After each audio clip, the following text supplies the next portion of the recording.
So I got to share this story with you guys that validates across the board that we energetically hold trapped trauma, and it not only causes illness, but it changes our behaviors, and we live daily in those behaviors, which causes that illness to progress and get worse until we make that energetic connection that we're holding trauma and we start to heal it, which means changing our behaviors. So the story I'm going to tell you is what happened to me last night, and as an intuitive health medium and a spiritual mentor, this is like what I teach my clients when something happens and they can feel like a trauma response coming to them. I had a trauma response last night, and as I talked through it, it's crazy. You have to hear this.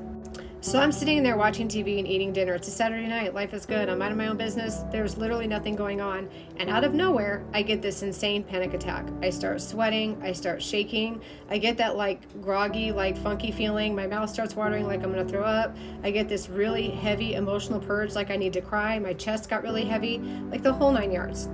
And I'm not a panic attack person. I've had like 2 in my whole life. So I did what I teach my clients as a spiritual mentor. You sit back, you talk to it, you ask it why it's here.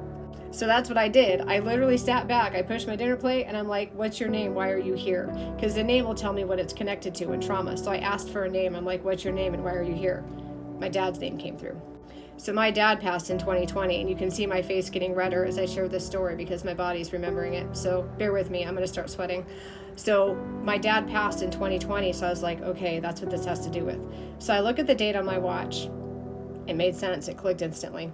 So when I looked at my watch, the date and the time, literally the exact same time, it was 10:30 last night, was when I got the call back in 2020 that he'd had another heart attack and he was only at 15% heart function and was going to be passing soon. He's in Arizona, which meant I had to pack up my dogs and my life in the middle of the pandemic, and also having my studio closed. There was no money coming in because my studio was closed because of COVID, but I had to drive from Michigan to Arizona to take care of my dad.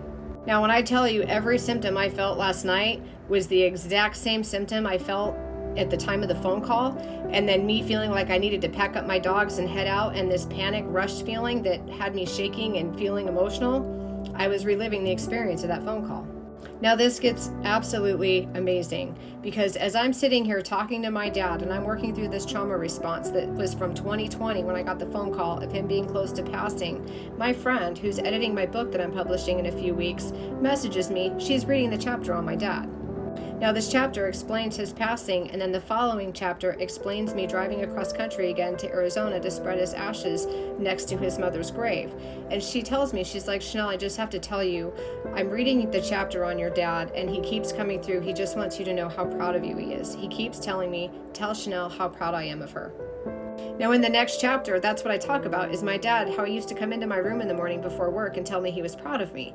But what's so amazing about this is it was a healing of ancestral trauma on the lineage, but it was also my own healing of an event that happened in 2020 that's been following me since 2024, but I didn't know it. My body had a trauma response that reminded me that I was still carrying that trauma. But what makes this so beautiful is through that experience and through that healing, my dad came through to like validate that this whole experience was one big cycle of energy. It was a healing, and that's how you heal your trauma.